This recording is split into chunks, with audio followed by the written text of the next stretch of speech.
Okay, I think we're live. Here we go. Sorry for the delay. I'm not sure if Rabbi Kedron was even finished. I didn't cut him off. I think I think it automatically goes off. But anyway, so here we are. I think Yehuda Lev, I hope you're on. Okay.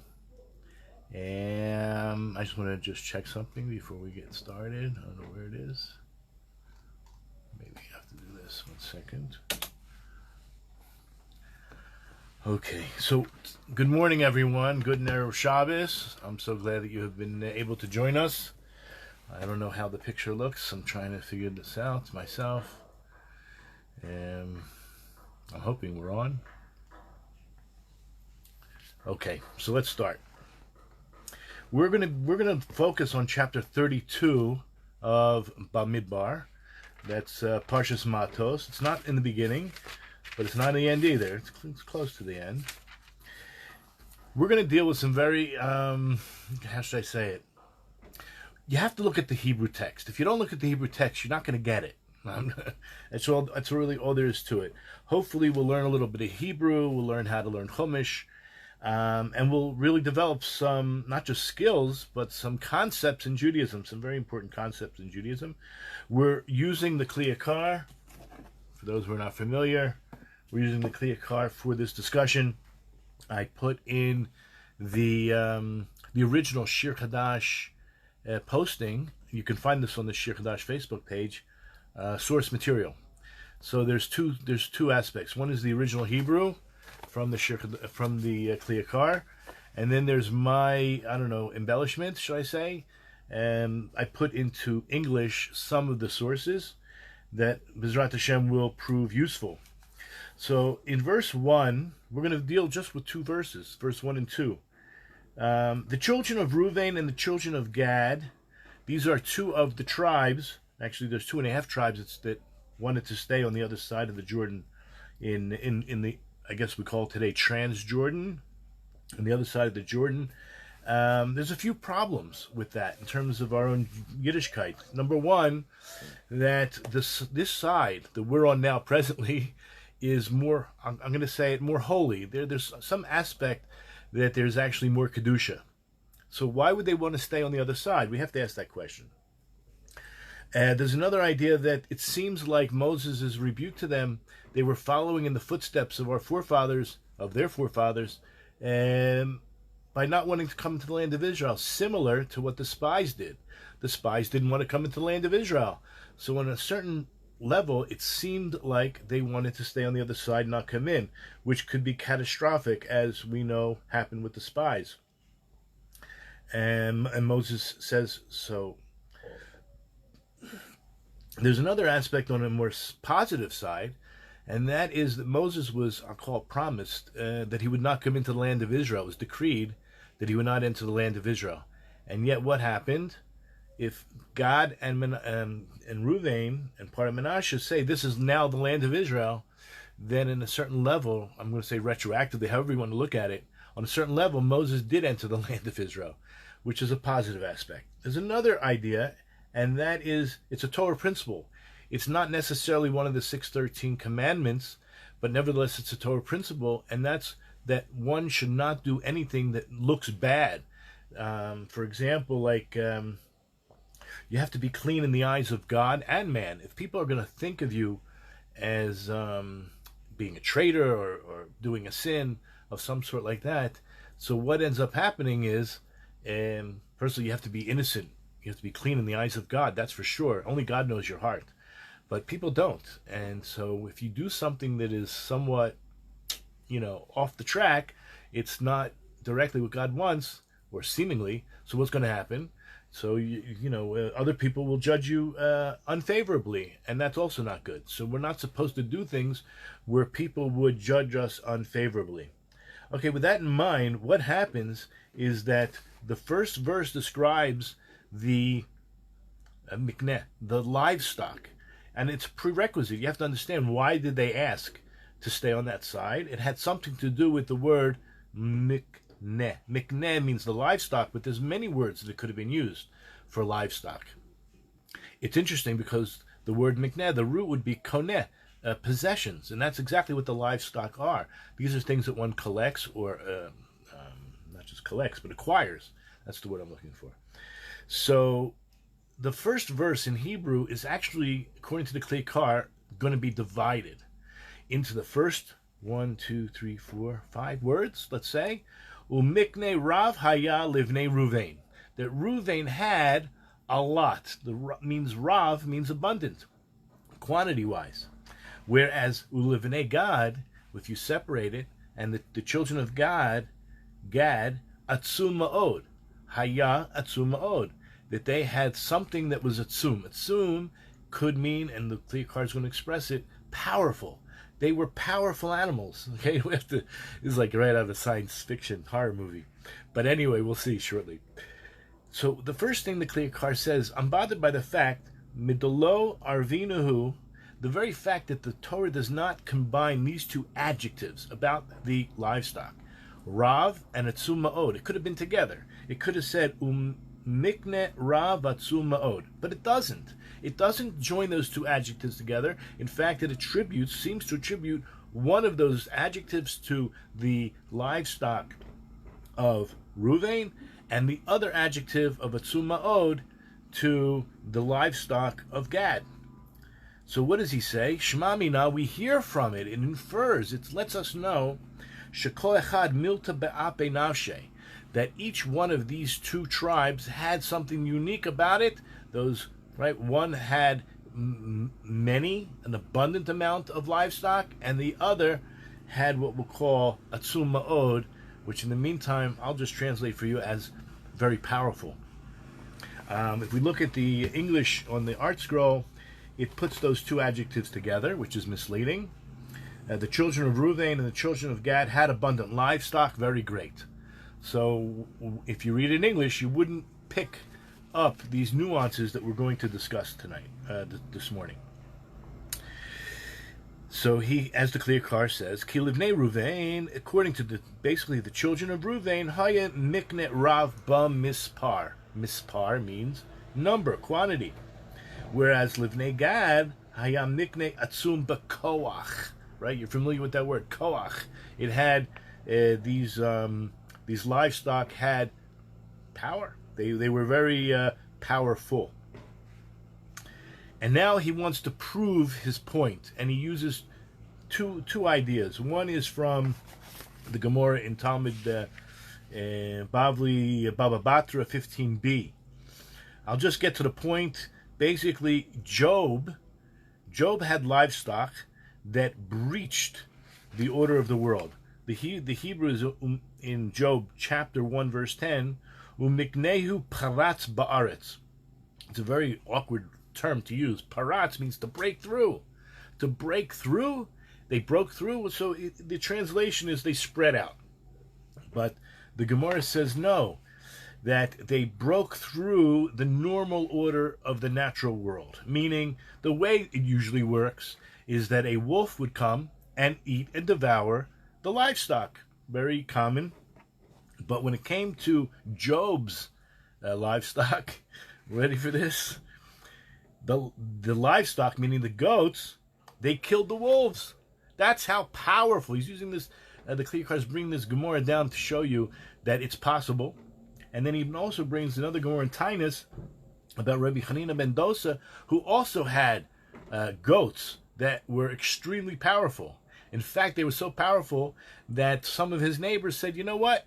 I think that your goats are eating our grass, our produce. They're coming in. You know what goats do? They just eat anything." So he, in his defense, remember, he's a tzaddik, and a tzaddik's possessions would never harm anybody. I mean, first of all, he would make sure they didn't. But even they themselves, on whatever level these goats are on, they would protect, Jewish law, right? Even though they're just animals, they wouldn't violate Jewish law by stealing somebody else's possessions. Anyway, so they came to him and said, your goats are damaging our property. And he said, that can't be. So I'll make like a deal here. Like, if my animals are actually damaging, then what should happen? Let bears eat them. Let them be devoured. right? They're not worth, I guess, living. I apologize if it's true, and we'll see what happens. But if they're not, if my animals are not damaging your property, then tonight, when they come home from wherever they go pasturing, they're going to have bears in their horns. And that's what happened. They came home, each one of them had a bear in its horns.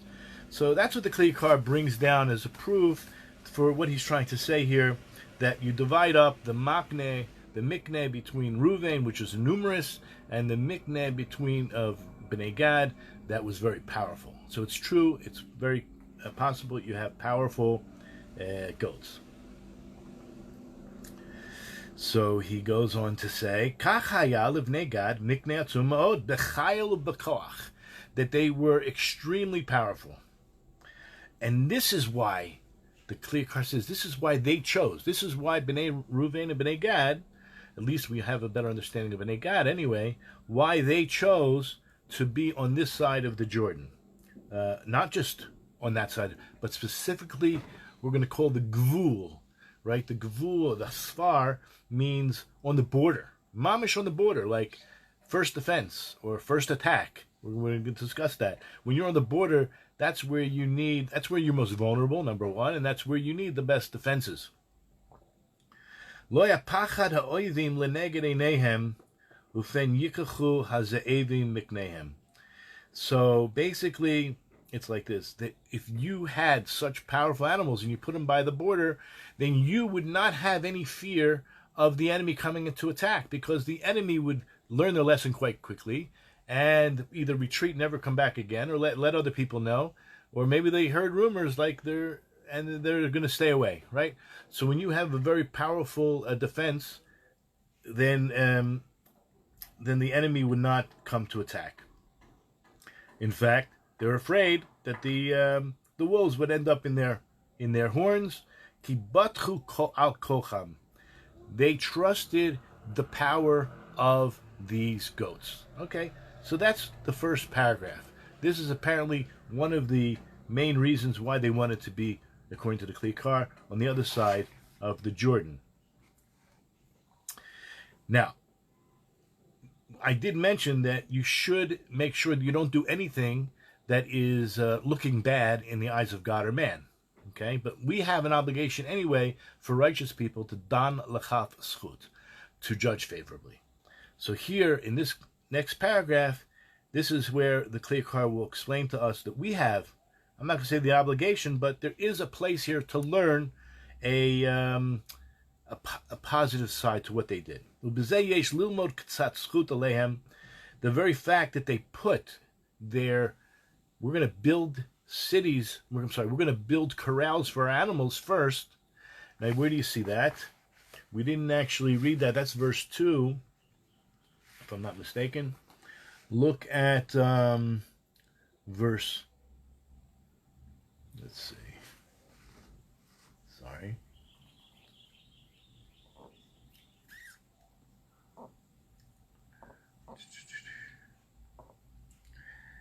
Sorry, one second. It's actually verse 16. Okay, so if you go to verse 16, they approached him. This is when Bnei Gad and Bnei Ruvain approached. Pens for the flock shall we build here for our livestock, and cities for our small children.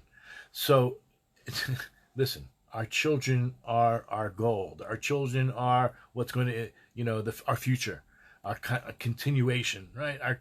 How can we, and Bnei Gad and Bnei Ruvain say to Moshe, the first thing we're going to build are pens for the animals, and then, I don't know, eventually or whatever, we'll get around, right? Secondary, whatever's considered first, that's what most important, apparently, and whatever comes second is secondary. And how can they say we're going to build these pens for our animals first, and only afterwards we're going to end up building or some kind of shelter for our children? It doesn't make any sense in Jewish conceptual thinking. Okay, so we're going to dan lechaf schut. We're going to look at the positive side. After everything we just said about the power of these animals, listen to this. So the Kli Yakar says, Shesamuch legavul hasfar nivna tchil gederos tzon lemiknenu.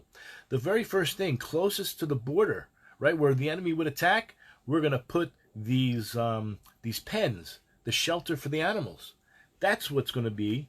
I'll just say it's the first line of defense. V'achar chach toch haaretz, and afterwards, within the land itself, nivna arim letapenu. Then we will build shelter for our children. But guess what? The result, right? The consequences, the positive thing, is that narviach b'zeh. We will benefit from this. Shataf yeshvu bituchim, because then our children will dwell with some kind of security. They will dwell securely. And if the animals would come, or in this case, either the enemies or the animals, meaning the wolves, she'im yavu ha'oivim, if the enemies come, yavo techila el gederus tzon. The first approach, the first thing they will attack or come in contact with are these goats that we described. I see a few people came on later.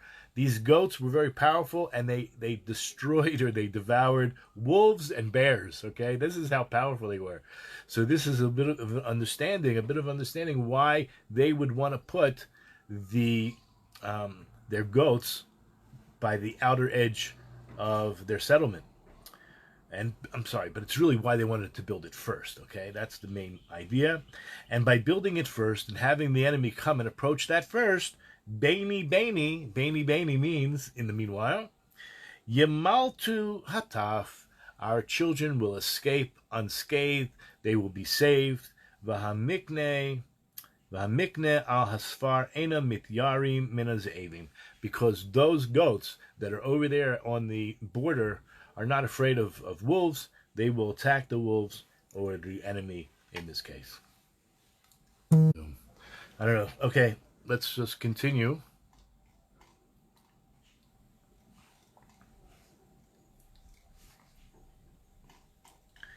All right. The next paragraph.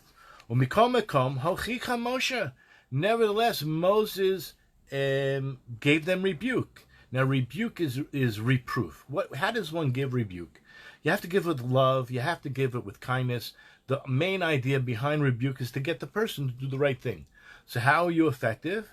You have to be kind, right? In the very beginning. I mean, you can't assume they're doing the wrong thing. You have to ask them questions, right?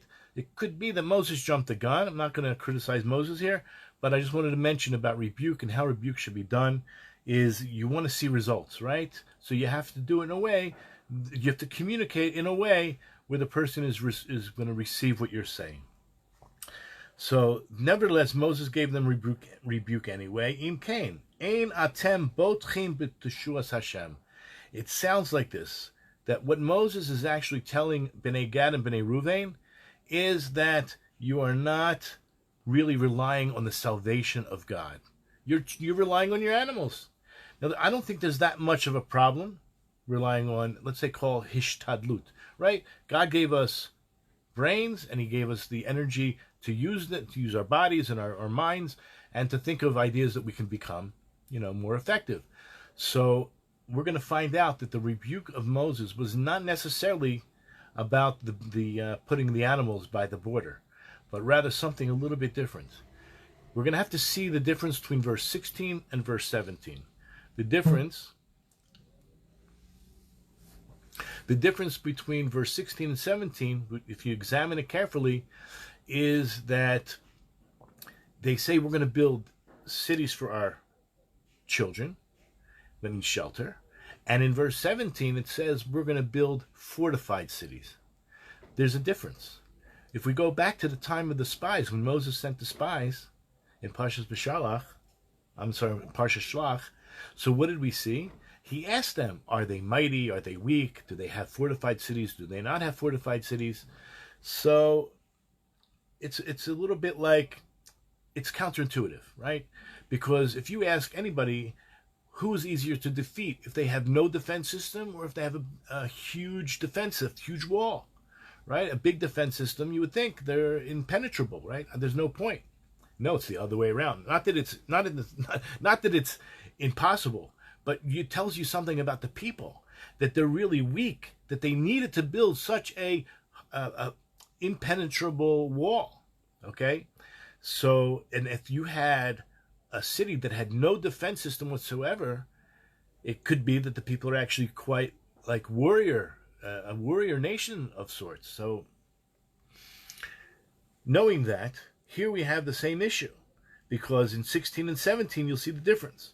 So let's go through what the Yakar has to say.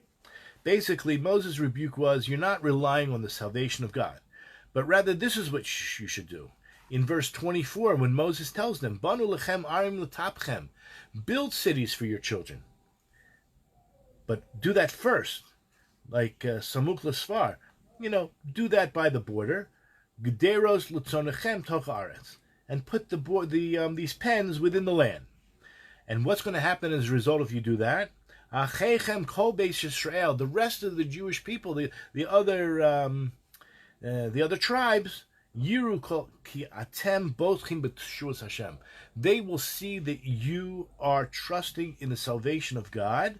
V'zetitnu oimetz belev, you will be giving over, right, the moral fortitude. You'll be showing them you can win. So you're giving them courage. Sheyivtechu kula b'teshuas Hashem, that they would be trusting, all of them, in the salvation of God. And then Moses said in verse 24, "V'hoitzi mipichem ta'asu," whatever comes out of your mouth you should do. I also want to just mention now that a majority of this Parshat deals with a certain theme of speech. Okay, so in other words, we also have to be extremely careful of our speech. How Bnei Gad and Ruvain presented their argument needed refinement, which they actually went over and refined, that they were not trying to break down the morale of the Jewish people going in. They were going to fight alongside all along, okay? But they gave the wrong impression. And again, I mentioned from the very beginning that one of the most important ideas is never to, we try our best, to give the wrong impression, right? To be clean, pure in the eyes of God and man. Okay, so don't let other people fault. It's their fault, but it doesn't matter. You shouldn't lay the groundwork for other people to think otherwise. Okay, so mitchila amru, in the beginning, in verse 16, they said, Arim letapenu, we're going to build cities for our children. Mashma, what does that infer? Cities, it just says cities, city shnam, cities koldahu, just a regular city. But afterwards, they chazru midivrehem, they retracted and they changed their words. Right, in verse 17, it says, the Yoshav tapenu bi'areg hamivtzar, right, and our children will reside in fortified cities. Fortified cities. That is different than what they originally said. Why do you think they went back? So here, it sounds like they wanted to build these strong cities. V'yavo moirek belev hanashim, and that would bring down the morality. Morale. That would bring down, the surety that Hashem was on their side. They would have fear and cowardliness, and that is something that is not appropriate, especially in a time of war. Al kain hochicha Moshe. This is why Moses rebuked them in verse 24. Banu lechem arim latapchem. Go ahead, build the cities for your children. But whatever came out of your mouth first, that's what you should do. You already mentioned regular cities in verse 16, and that's what you should do in verse 16. Okay, so now the next paragraph. The Chazal mentioned in Tanchuma 7, which if you're looking in the English sheets, it's very long. I'm not going to... No, it's not here. 1 second. Yeah, it's number 9 on the source sheet. It's really just the last line. One of the things we have to ask ourselves is, how did Bnei Gad and Bnei Reuven end up with so much livestock in quantity, and perhaps even, as we mentioned, the Bnei Gad in quality in terms of. So you know what? Maybe we'll look at it. It's very interesting because it's bringing down our verse. They had much cattle, right? They had a lot of livestock, as it said in Numbers 32:1. And this is based on Ecclesiastes. That's Koheles, that's King Solomon. chapter 10, verse 2, it talks about a wise man's heart is to his right. That was referring to Moshe. But a fool's heart is to his left. And that, the Midrash says, is referring to the children of Reuven and Gad. Because what did they do? They made what was essential, what was Yakar, which is their children. They made it secondary, right? We'll build them shelter second afterwards.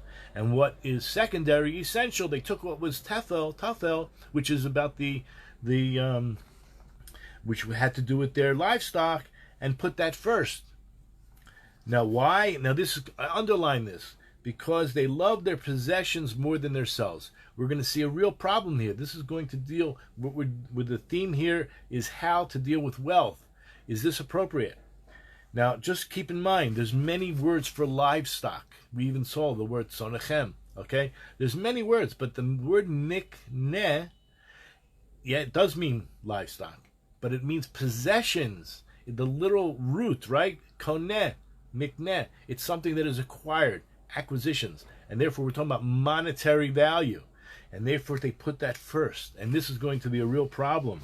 We all deal with not just, we're going to see, it's not just for wealthy people, but anybody who has a gift that other people don't have, it's going to affect them a certain way, and hopefully they'll become more balanced and humble and not haughty regarding this special gift. If it's maybe they're endowed with intelligence or strength, right, or health, whatever it is, don't look down at other people, okay? Don't think you're greater. This is a gift that God gave you, and it belongs to Him, and we should learn how to use it. Okay, so let's talk about wealth for the moment. And what did they say to Moses? We saw already in verse 16, they said we're going to build our pens for the flocks first, and afterwards the towns for our children. But Moses says, no, you're not supposed to do it like that. Do it the other way around. You build the towns first, and then you build the pens for your sheep. And it goes through the verse again that we saw in Ecclesiastes, that a wise man's heart is to his right. This is referring to Moshe. But the fool's heart is to his left, and that was referring to the children of Reuven and Gad. And this is what the message that God wanted to say. You loved your money more than your own soul. By your lives, there is no blessing in this. Now, this verse in Proverbs, Proverbs is Mishlei, chapter 20, verse 21, we're going to focus in on a lot now. Because it says, see if I find it on my source sheet.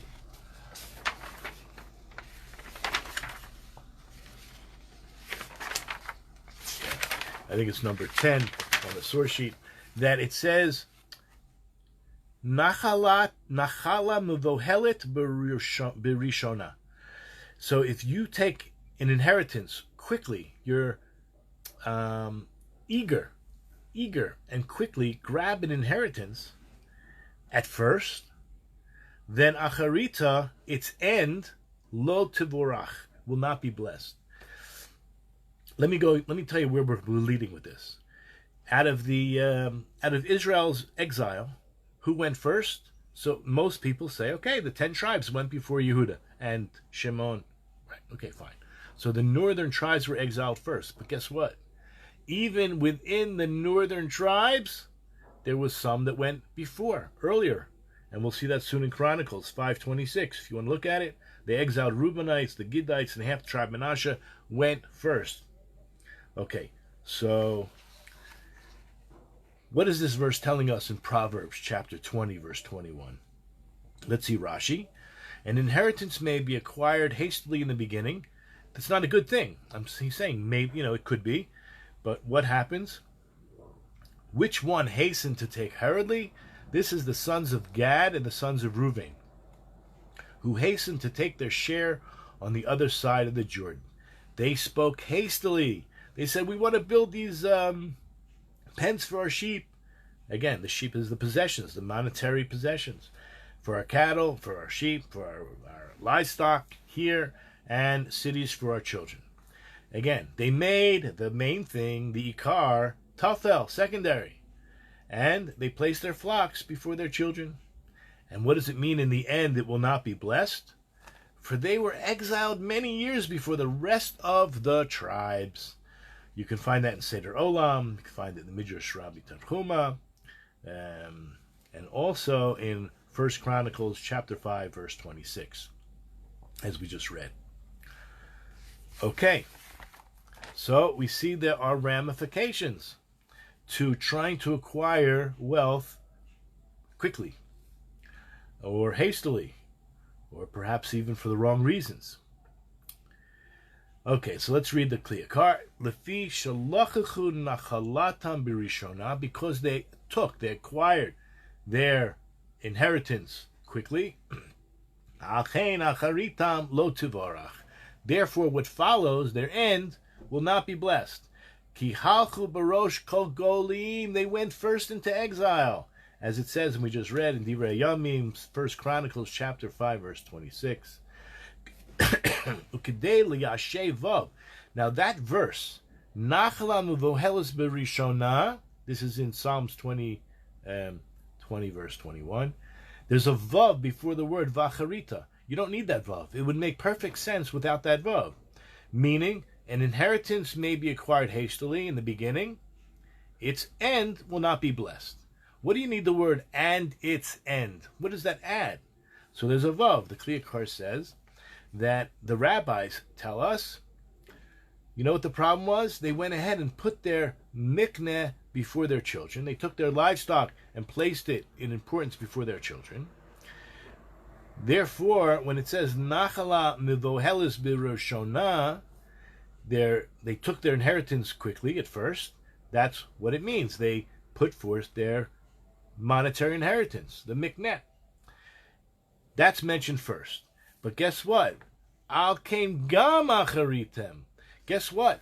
Also, when it says also the end will not be blessed, it means both won't be blessed. You're going to lose your money and your kids. God forbid. I shouldn't say you.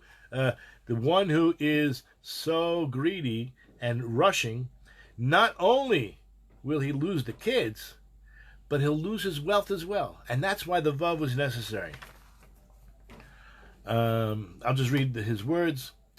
Hainu hataf sha'acharav.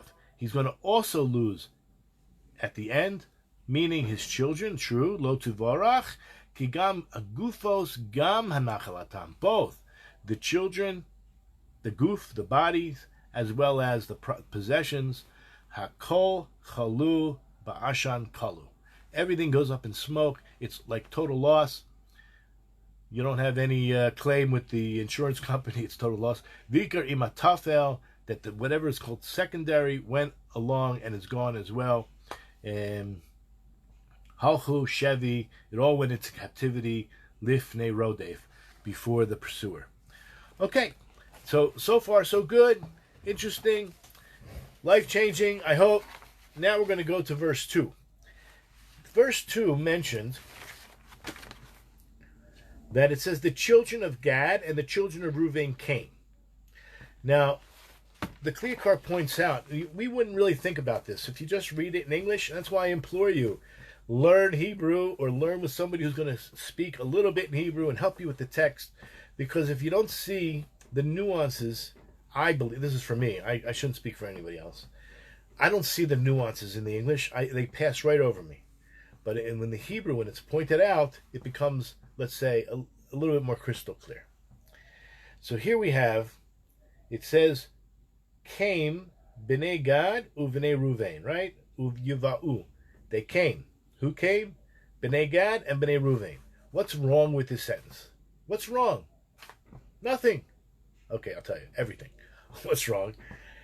Who was the firstborn? Reuven was the firstborn.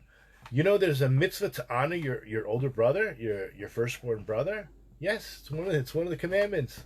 Okay, just like you have to honor your parents, it's a subcategory, honoring your older sibling. So Gad went first. Gad was not the firstborn. And he jumped, let's just say, and we'll use the Yakar's words we'll hear shortly, he jumped ahead. It wasn't honorable. He should have given honor to his older brother and let him express. Okay, now we're going to see why. So first of all, this is what the Yakar is claiming, that B'nai Gad should have given precedence to his older brother, the firstborn. But he didn't, and now the Kli Yakar will explain many other Meforshim give an explanation that he disagrees with. Now, I don't think he disagrees strongly, but he disagrees with it in principle. He says, V'teidah, and you should know. Ki hamaforshim amru, the commentaries have said, Shemikne b'nei Gad haya maruba al shel Ruvain, that b'nei Gad's quantity of livestock was much greater than the children of Ruvain, and he's basing it. They're basing it on the verse that we saw in the very beginning, where it says the property or the livestock of b'nei Ruvain were Rav, great, but when it came to b'nei Gad, it was atzum ma'od, which could mean even greater in quantity. Meaning to say, Yoter Mishel Ruvain, it was even greater than Ruvain. Akin Amru b'nei Gad, Divrehem Kodem Lunei Ruvain Abachor. And this is why those Meforshim claim that Gad went first. The Kli Yakar is not going to agree with this, okay? He's not going to agree. In principle, he's not going to agree. But let's just finish the last statement of what the Meforshim would say. Lefisha hayat saran gadol shel al shel Ruvain.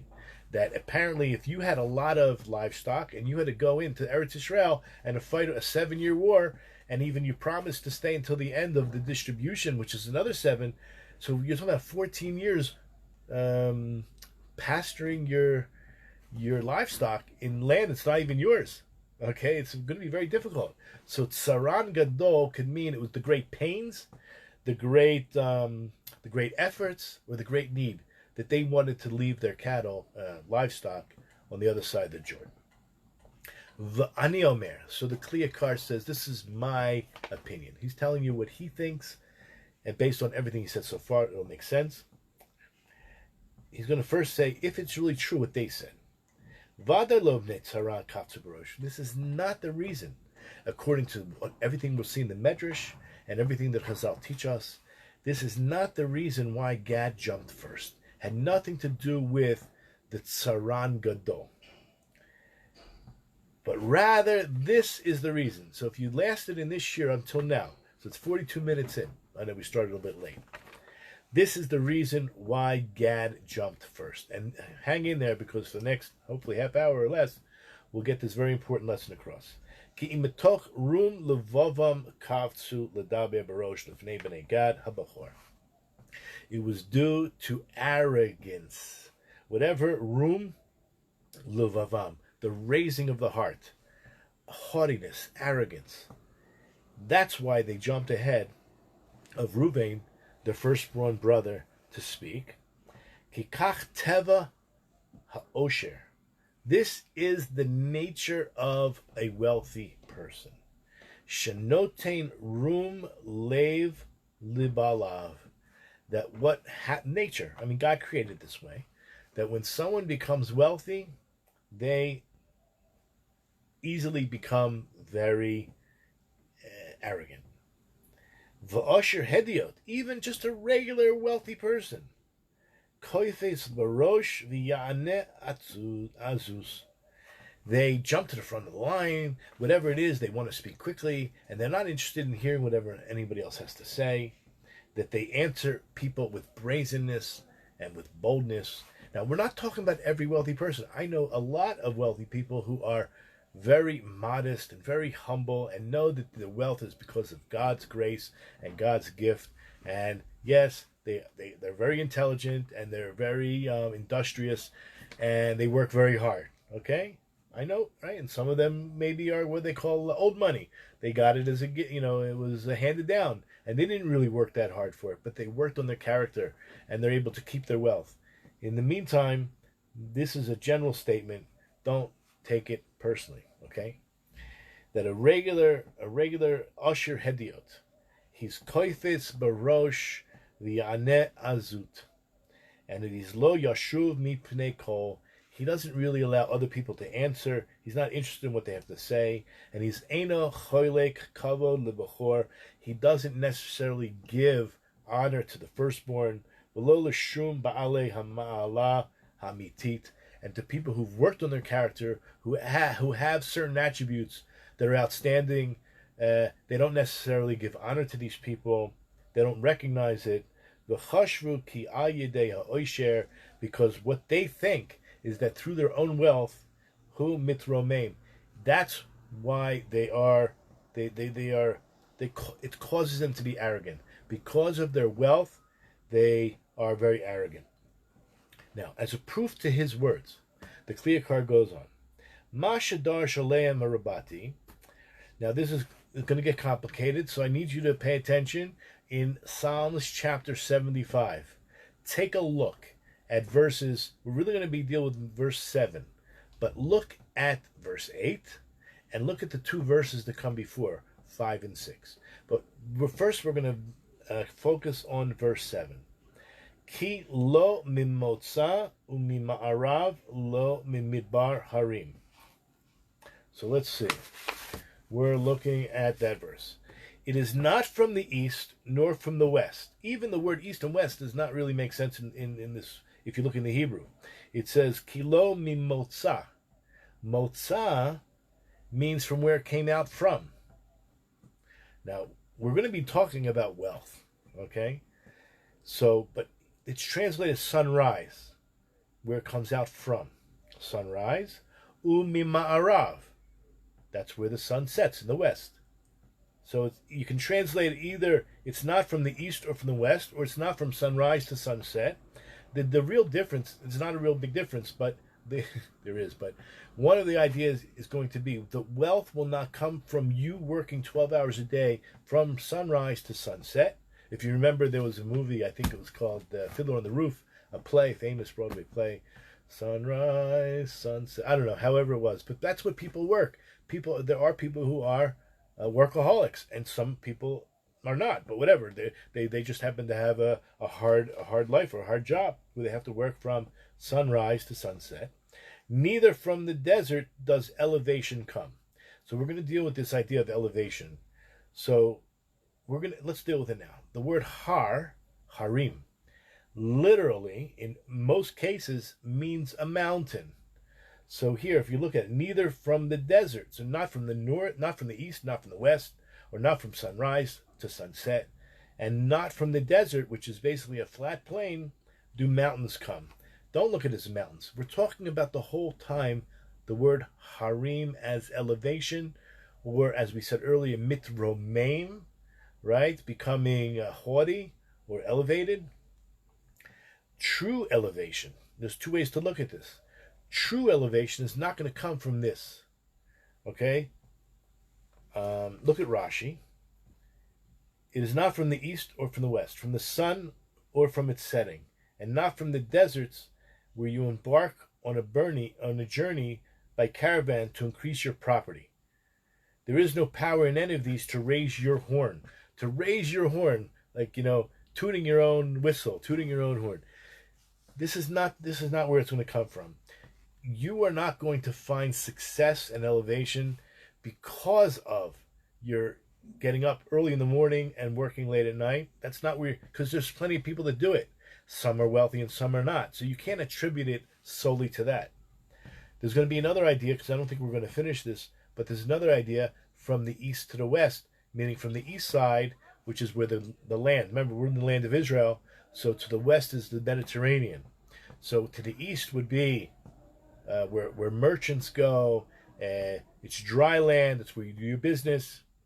And the west is to the sea, where people who are merchant marines or they're sailors, and they go and they do business in foreign countries, and they cross the sea. So don't think it's from this hard work, whether it's from morning till night or whether it's from east or from west.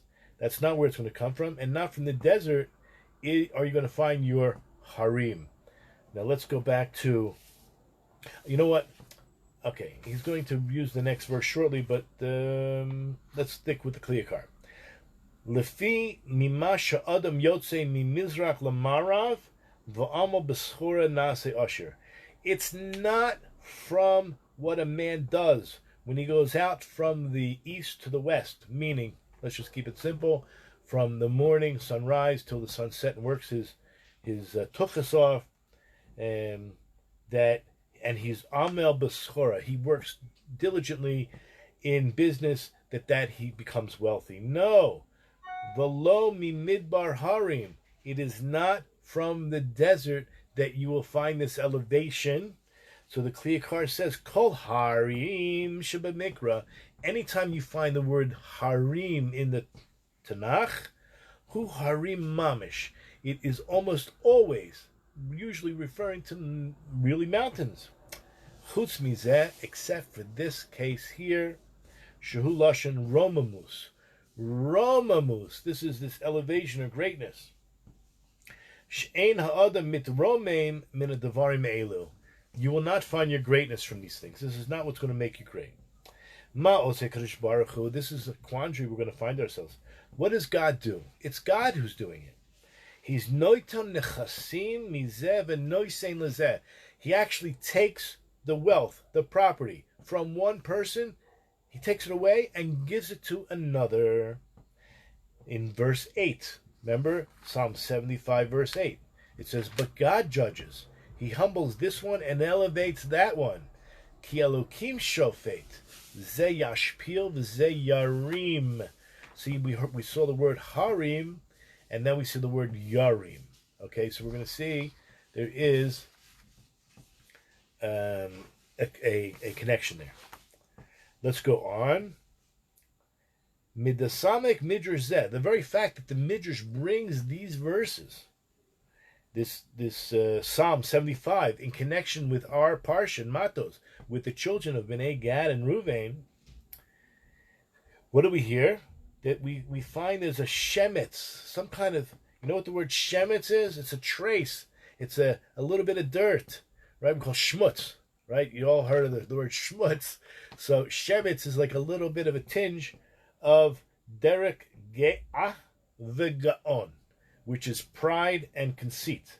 Okay, so this character trait that came along with the wealth that these two tribes had acquired had some tinge of conceit and pride.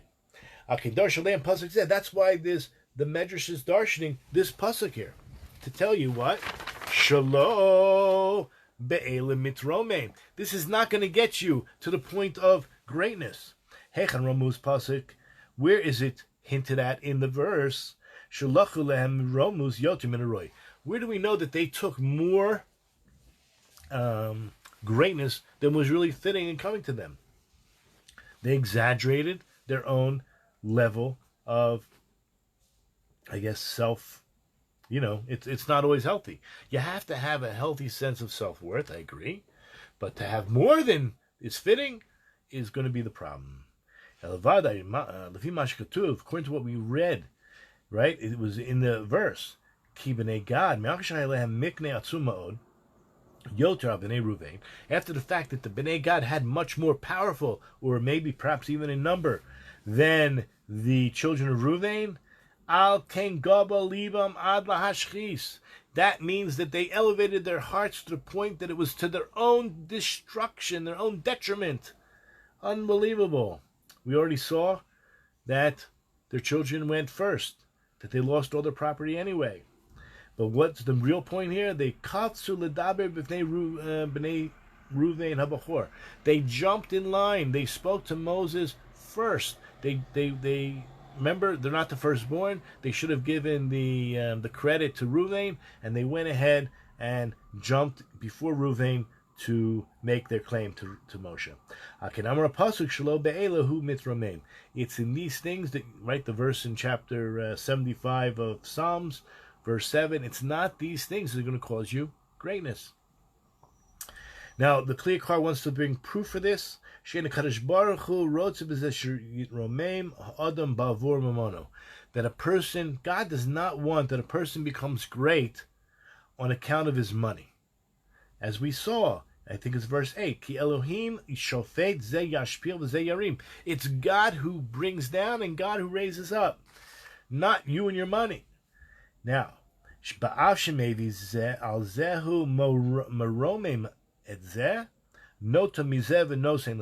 God does want to attribute, it's He who attributes greatness to you, and therefore He's going to bring you up. He takes from one person and gives to another. Now we're going to be stuck with a very strong question. We asked this question back when Balak hired Bilam to curse the Jewish people.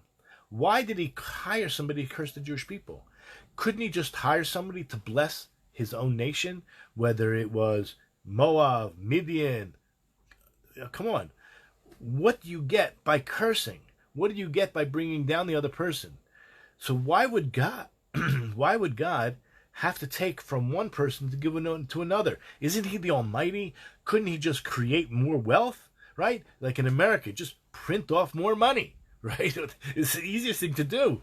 Why why would God, I hope this bothers you, why would God take from one to give to another? He's the Almighty. He created the entire universe, right? Every molecule, every atom, and it's vast. I mean, we can't even begin to even imagine how vast it is. But imagine, why would he have to take from one to give to another? So here the question, the Yakar phrases. I'll do my best to translate it. This is like a rhetorical question. Hakatsur katsara yad Hashem, litein lezeh mishalo, v'lo yitztarek lochach mizeh. God's hand is so short that he's going to give from somebody else's stuff, that he really needs to take from one person to give to another? Does that really jive? Does that make sense? Come on. This is this is God here we're talking about. This is going to be the important lesson. Elavadai, that Elokim also kadeh. You know why God does this? In order that, drum roll please, Sheyiro mifanav, that people will have an awe, people will have a proper fear of God, lo yarum levam, and not to raise their hearts in arrogance, mitok rov ashram, because of their wealth, because of, and again, it doesn't just mean physical wealth. I think anything you're endowed with that other people don't have, perhaps intelligence, perhaps good looks, perhaps strength, whatever, right? Whatever it is, it's a gift. Don't become arrogant because you have this gift. But let's talk about money in the meantime and try to apply it to other things as well in our life. So he says, when you look at the place from where it came from, you saw somebody, maybe it was someone in your town, maybe it was your competitor. He was wealthy, and now he lost it all. And it came to you, right? There's only a certain amount of clients. He lost the clients, now they're your clients. So what are you going to say? Oh, I did it? It's all me? Come on. Hashem took it away from him, gave it to you, and you were able to witness it, so you should know and place on your own heart, it could happen to you as well. The only people, well, it says not the only, but God will not bring down except for the haughty. Okay, it's not the only the haughty, but the haughty God brings down. And I want to mention the word ge'im. Ge'im sounds very familiar to an English word. It means the haughty, right? The people who are very conceited, proud, which is very interesting because they the whole idea of gay pride. I just want to mention that we have to have a lot of empathy and rachmanut on people who have issues with attraction of different sorts. But what the problem is, what they do in their own private life, it's already bad enough, and whatever. We're not going to go into that. That's everyone's a sinner, right? We're not all perfect, okay? But what happens is when whatever sin it is, you take to the public and say, I'm proud of my sin, that's where the problems really begin. Okay, so I'm going to leave it like that. It's just interesting that the word ge'im means pride and conceited. And we'll see now in Isaiah chapter 40, verse 4. The kol har v'giva yash palu. Right? So it means every valley shall be raised and every mountain shall be lowered. So, that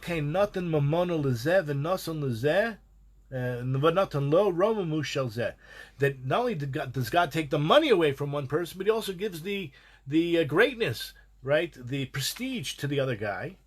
Kedei sheyuchach musar, so that one should take the proper ethical teachings, v'lo yarum levavo, and not raise up his haughtiness, his hearts. Pen yikara lo kasher kara lechavero, lest what happened to your friend happen to you, God forbid. Asher mimenu luchach mamon zeh. You know what? I'm gonna stop here. I encourage you to read the rest on your own. I want to wish everyone a fantastic week, a fantastic Shabbos. I hope that we can take these lessons. The Yakar brings it down, I think, on a level that at least we can somehow relate to psychologically, emotionally, spiritually. And first of all, I hope we learned a little bit of Hebrew. We got a little bit of Tanakh under our tongues. And we were spiritually uplifted. And all I can say is have a great life. So signing off. And if you have any questions, put them in the comments below, or you can send me PM. PM is a private message through Facebook or email, whatever you want. Anyway, so I wish you all Shabbos.